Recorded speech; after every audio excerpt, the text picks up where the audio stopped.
Hello friends, welcome back to my YouTube channel. आज की video में हम डिज़ाइनर ब्लाउज़ बनाना सीखेंगे।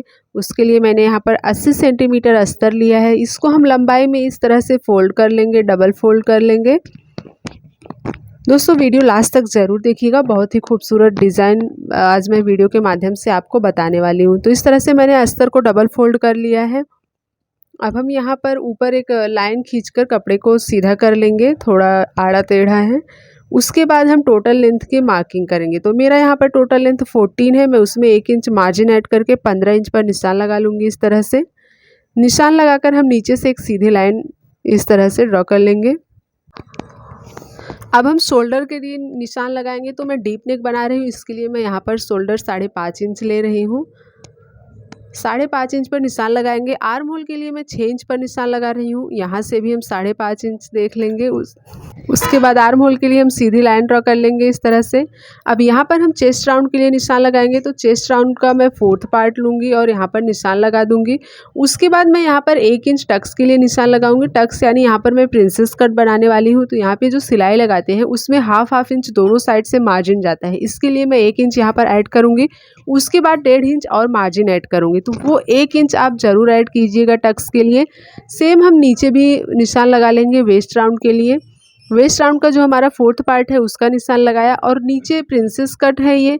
तो मैं यहाँ पर 2 इंच 3 इंच तक लगभग यहाँ पर टक्स के लिए ऐड करूँगी। उसके बाद 1.5 इंच मार्जिन के लिए इस तरह से निशान लगा लूँगी और साइड से दोनों लाइन को मिलाकर इस तरह से एक लाइन खींच लेंगे दोनों निशान को मिलाते हुए। नीचे मैंने 3 इंच एक्स्ट्रा टक्स के लिए लिया है प्रिंसेस कट ब्लाउज में। अब यहाँ कॉर्नर से हम 1 इंच पर निशान लगाएंगे और इस तरह से थोड़ा सा अंदर की तरफ मार्क करते हुए आर्म होल का शेप बना लेंगे। ये हमारा फ्रंट पार्ट है, तो मैं यहाँ पर अंदर की तरफ लेकर आर्म होल का शेप दे रही हूँ। अब हम यहाँ पर गले के लिए निशान लगाएंगे। तो मैं गले की चौड़ाई 3 इंच ले रही हूँ और गहराई 6.5 इंच ले रही हूँ। आप आपके अकॉर्डिंग ले सकते हैं। नीचे से भी 3 इंच चौड़ाई निशान लेकर हम यहाँ पर गले का शेप ड्रॉ करेंगे। आप अपनी चॉइस का कोई भी डिज़ाइन यहाँ पर शेप बना सकते हैं। मैं यहाँ पर राउंड भी शेप बनाने वाली हूँ। आप बोट नेक भी बना सकते हैं। बोट नेक के लिए आपको शोल्डर 7 इंच लेना पड़ेगा। तो मैं इस तरह से यहाँ पर हल्का सा 5 शेप में निशान लगा लूँगी इस तरह से। यहाँ से मैं हाफ इंच शोल्डर डाउन कर लूँगी आर्म होल के साइड। उसके बाद अब हम प्रिंसेस कटोरी के लिए निशान लगाएंगे। तो यहाँ सामने से मैं 4 इंच पर निशान लगाऊंगी और ऊपर शोल्डर से 10 इंच पर मैं बस्ट पॉइंट के लिए निशान लगाऊंगी। यहाँ से भी हम 4 इंच पर ही मार्क करेंगे।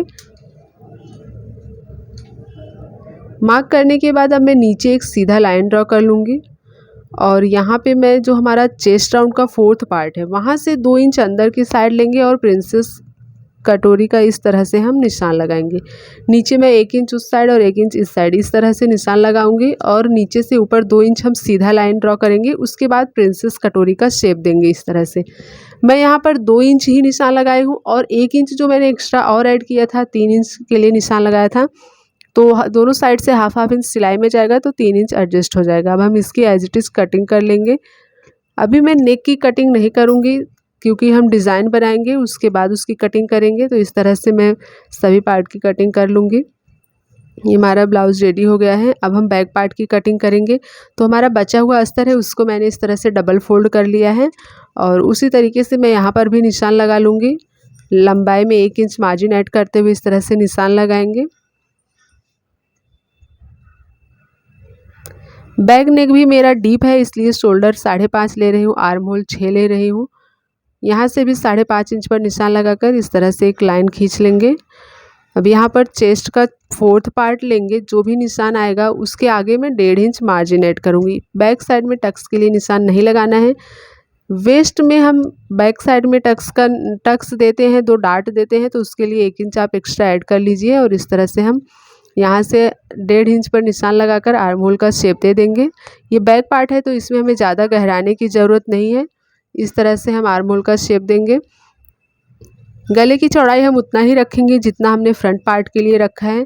तो फ्रंट पार्ट के लिए मैंने 3 इंच लिया था और बैक नेक की गहराई मैं 12 इंच ले रही हूँ। नीचे मैं 12 इंच पर इस तरह से निशान लगाऊंगी और चौड़ाई 3 इंच लूँगी। इस तरह से एक बॉक्स बना लेंगे लाइन ड्रॉ करके। बैक साइड का भी मैं हाफ इंच शोल्डर डाउन कर दूंगी। उसके बाद अब हम इसकी कटिंग करेंगे। बैक नेक भी हमें कट नहीं करना है, अभी मैं डिज़ाइन कैनवस पे बनाने वाली हूँ, तो उसके बाद कटिंग करेंगे। तो ये हमारा बैक पार्ट हो गया और फ्रंट पार्ट दोनों की कटिंग कर ली लाइनिंग की। अब हम इसको मेन फैब्रिक पर रख कर इसकी कटिंग कर लेंगे। तो सबसे पहले हम कैनवस पेपर लेंगे, उस पर नेक ड्रॉ करेंगे। तो मैंने पेपर पेस्टिंग लिया है, इसको डबल फोल्ड कर लिया है। अब यहाँ पर मैं गले के लिए निशान लगाऊंगी। अभी मैं फ्रंट पार्ट के लिए बना रही हूँ, तो चौड़ाई 3 इंच ले रही हूँ और गहराई में जितना मैंने अस्तर पे लिया है उतना यहाँ पर लूँगी 6.5 इंच। इस तरह से नेक ड्रॉ कर लेंगे हम, जैसे हमने फ्रंट पार्ट के लिए अस्तर पे किया था एज इट इज़ हम यहाँ पर भी ड्रॉ करेंगे। राउंड वी शेप देंगे। इसके बाद इस शेप को हम थोड़ा मैं डार्क कर देती हूँ ताकि आपको समझ में आए। अब इस शेप के जो आउट साइड में यानी बाहर की तरफ हम इस तरह से 1-1 इंच पर मार्क करेंगे और उससे भी सेम वी राउंड शेप में ड्रॉ कर लेंगे। इस तरह से 1-1 इंच का गैप देकर मैंने इस तरह से निशान लगाया है। इसको भी हम राउंड वी शेप बना लेंगे।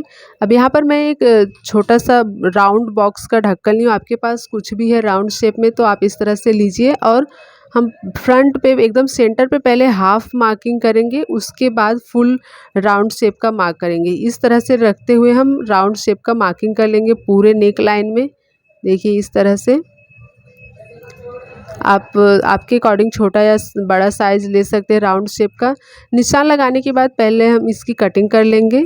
इस तरह से हम इसकी कटिंग करेंगे। जो हमने 1 इंच का निशान लगाया था पिन से इसे सिक्योर कर लेंगे ताकि कट करने के टाइम ये सरकेगा नहीं तो एक साइड का कम ज़्यादा ऐसा हो सकता है। पिन से इसको सिक्योर कीजिए। उसके बाद जिस शेप में आपने निशान लगाया है उसी शेप में इसकी कटिंग कीजिए। तो इस तरह से हम इसकी कटिंग कर लेंगे। कटिंग करने के बाद देखिए इसका लुक इस तरह से आया है। इसी तरीके से मैं बैक पार्ट के लिए भी शेप बना लूँगी डिज़ाइन। जैसे हमने फ्रंट पार्ट के लिए बनाया है वैसे ही हम बैक पार्ट के लिए बनाएंगे। मैं आपको दिखा रही हूँ वीडियो में। यहाँ पर भी हम गले के लिए निशान लगाएंगे। चौड़ाई मैंने 3 इंच लिया है और बैक नेक मेरा 12 इंच डीप है, तो मैं 12 इंच पर निशान लगा रही हूँ। आप आपकी चॉइस से ले सकते हैं, आपका नेक जितना डीप रखना है उतना। यहाँ पर भी हम राउंड वी शेप देंगे इस तरह से और 1-1 इंच पर निशान लगाकर राउंड शेप का मार्किंग कर लेंगे। तो चलिए हम यहाँ पर बना लेते हैं। वीडियो को लास्ट तक ज़रूर देखिएगा। बहुत ही इजी स्टेप्स के साथ मैंने ये डिज़ाइनर ब्लाउज़ बनाना सिखाया है और वीडियो पसंद आए तो लाइक ज़रूर कीजिएगा। दोस्तों अगर आपने अभी तक हमारे चैनल को सब्सक्राइब नहीं किया है तो प्लीज़ सब्सक्राइब कर लीजिए और बेल आइकन को ज़रूर प्रेस कीजिएगा ताकि हमारे सभी अपडेटेड वीडियोज़ के नोटिफिकेशन आप तक पहुँचे और आप हमारे वीडियो देख पाएँ। तो मैंने यहाँ पर भी इसी तरह से शेप बना लिया है। मैं इसकी भी कटिंग कर लूँगी। तो कटिंग करने के बाद हम पहले लाइनिंग का फैब्रिक लेंगे और उसके ऊपर इस तरह से जो हमारा नेक लाइन है उसके सेंटर पर पेपर पेस्टिंग को रखकर इसे हम आयरन कर लेंगे, यानी इसे हम प्रेस कर लेंगे। पेपर पेस्टिंग है, आप प्रेस करेंगे तो अच्छे से चिपक जाएगा। इसी तरह से बैक पार्ट और फ्रंट पार्ट दोनों पर मैं अच्छे से इसको पेस्ट कर लूँगी प्रेस से। तो चलिए मैं आयरन करके आपको दिखाती हूँ। इस तरह से हम रखकर इसे प्रेस करेंगे, एकदम सेंटर पर रखना है। तो देखिए मैंने यहाँ पर प्रेस लगा लिया है। आप देख सकते हैं ये अच्छे से कैनवास पेपर कपड़े में चिपक गया है। अब ये सरकेगा नहीं और सिलाई करने में बहुत आसानी रहेगी। अब हम मेन फैब्रिक के सीधी साइड इस तरह से लाइनिंग को रखेंगे। जो हमारा अस्तर है उसको मेन फैब्रिक के सीधे साइड रखेंगे और जिस शेप में मैंने इसकी कटिंग की है उसी शेप में हमें सिलाई लगाना है। बैक और फ्रंट दोनों पार्ट पे हम एज इट इज़ सिलाई लगा लेंगे। इस तरह से सीधी साइड आपको अस्तर रखना है। सिलाई लगाने के बाद हम उसको रॉन्ग साइड पे टर्न कर लेंगे। तो जिस शेप में हमने कटिंग किया है उसी शेप में हमें कपड़े को इस तरह से घुमाते हुए सिलाई लगा लेना है। सिलाई आप कैनवस के एकदम किनारे से लगाइएगा 0.1 का सीम अलाउंस रखते हुए, लेकिन कैनवस के ऊपर ही सिलाई लगाइएगा। अगर आप बुकरम यूज कर रहे हैं तो आप बुकरम के ऊपर सिलाई मत लगाइएगा, उसके किनारे से लगाइएगा, क्योंकि जो बुकरम होता है वो हार्ड होता है। टर्न करने के टाइम पे वो उसकी फिनिशिंग अच्छी नहीं आती। कैनवस सॉफ्ट होता है तो आप टर्न कर सकते हैं। इस तरह से हमने अंदर से एक्स्ट्रा फैब्रिक को कट कर लिया है। अब जो हमारा राउंड शेप है और कॉर्नर है वहाँ पर मैं छोटे छोटे कट्स लगाऊंगी। ये कट्स आप ज़रूर लगाइएगा तभी इसका शेप अच्छे से आएगा। अब मैं इसे भी अस्तर को रॉन्ग साइड पर इस तरह से टर्न कर लूँगी और जो हमारा शेप है डिज़ाइन का उसको मैं इस तरह से बाहर निकाल लूँगी।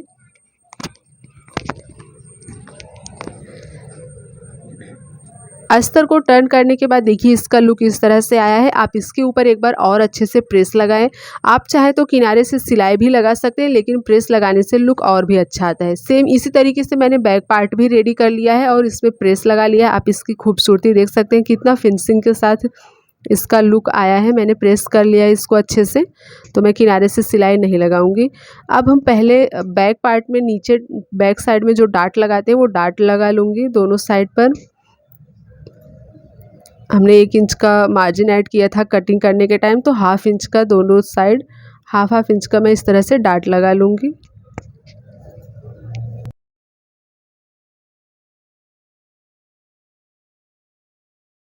तो देखिए मैंने यहाँ पर डार्ट लगा लिया है। अब ये हमारा वेस्ट लाइन है, बैक पार्ट है, और ये फ्रंट पार्ट में मैंने जो प्रिंसेस कटोरी कट किया था उसको मैंने यहाँ पर स्टिच करके अटैच कर लिया है। बहुत ही ईजी तरीके से स्टिच किया जाता है। मैंने इसकी कटिंग और स्टिचिंग की वीडियो ऑलरेडी मेरे चैनल पर अपलोड कर दी है, आपने नहीं देखा है तो ज़रूर देखिए। अब मैं वेस्ट लाइन में भी सेम डिज़ाइन बनाऊंगी। तो डिज़ाइन बनाने के लिए मैंने उसी तरीके से कैनवस पेपर पर इसकी कटिंग कर ली है। कटिंग करने के बाद उसको अस्तर के एक स्ट्रिप लिया है 2 इंच का, उसके ऊपर पेस्ट कर दिया है। अब हम बैक साइड पर इस तरह से रखेंगे इस डिज़ाइन को। जो हमारा ब्लाउज है उसकी सीधी साइड रखना है, और जिस डिज़ाइन के हिसाब से सिलाई लगाकर हमने इसको रॉन्ग साइड में पलट लिया एज इट इज़, जैसे हमने नेक लाइन बनाया था। तो देखिए आप ये जो डिज़ाइन है टक्स लगाने के बाद ही, यानी जो बैक साइड का डार्ट है उसे लगाने के बाद ही बनाइए। तो ये मेरा फाइनल लुक है। मैंने उसी तरीके से फ्रंट पार्ट के भी वेस्ट में आप देख सकते हैं नीचे डिज़ाइन बना लिया है। आप चाहे तो ऐसा डिज़ाइन स्लीव्स पे भी बना सकते हैं अगर आपका स्लीव्स प्लेन है। मेरे स्लीव्स में यहाँ पर वर्क है थोड़ा सा, इसलिए मैंने नहीं बनाया। तो आपको डिज़ाइन कैसा लगा आप कमेंट में ज़रूर बताइएगा। ये है मेरे ब्लाउज का फाइनल लुक। वीडियो देखने के लिए आपका बहुत बहुत धन्यवाद। वीडियो पसंद आया हो तो लाइक ज़रूर कीजिएगा, और कमेंट में ज़रूर बताइएगा कि आपको ब्लाउज़ का ये डिज़ाइन कैसा लगा, इसकी कटिंग और स्टिचिंग का तरीका कैसे लगा। और चैनल को सब्सक्राइब करना ना भूलिएगा, और बेल आइकन को ज़रूर प्रेस कर लीजिएगा ताकि हमारे और अपडेटेड डिज़ाइंस के जो वीडियो होंगे उसके नोटिफिकेशन आपको मिल जाएंगे।